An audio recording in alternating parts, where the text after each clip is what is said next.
Lietuvoje vis daugiau politikų turi atsakyti dėl neskaidrių bandymų pasinaudoti savivaldos skirtomis lėšomis. Tuo metu Trakų rajono savivaldybės politikai vis dar delsia pateikti finansinės ataskaitas.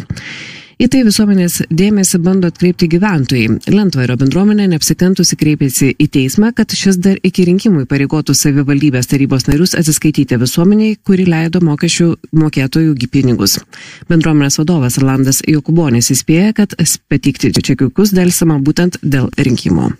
Paprašėme tarybos narių išlaidų ir mero išlaidų, kadangi meras pasididino savo išlaidas nuo 4 000 eurų iki 24 beros tūkstančių eurų metinės išlaidas ir kadangi dingo dokumentai parodantis ir ataskaitos, kam leidžiama, tai paprašėme ir šito. Atsakė iš tikrųjų, kad konfidencialu ir remiantis įstatymais neteiksime. Kokiais įstatymais nepaminėjo, ką mes paėmėm ir pasikreipėm į teismą, kad teismas iš tikrųjų nurodytų tuos dokumentus pateikti. Įdomiausia, kad žinant, kas vyksta Lietuvoje, žinant, kiek STT tyrimų yra pradėję, kiek jau teismų yra laimėta, keista girdėti, kad Trakų rajono savivaldybė, kaip burbulas, visiškas autonomiškas, artėja Seimo rinkimai, kad labai reikėtų žinoti rinkėjui, ką esame išrinkę. Aš netgi susilažinčiau, kad tą, ką išsiaiškinsime, tai bus turbūt dar vienas dugno pramušimas.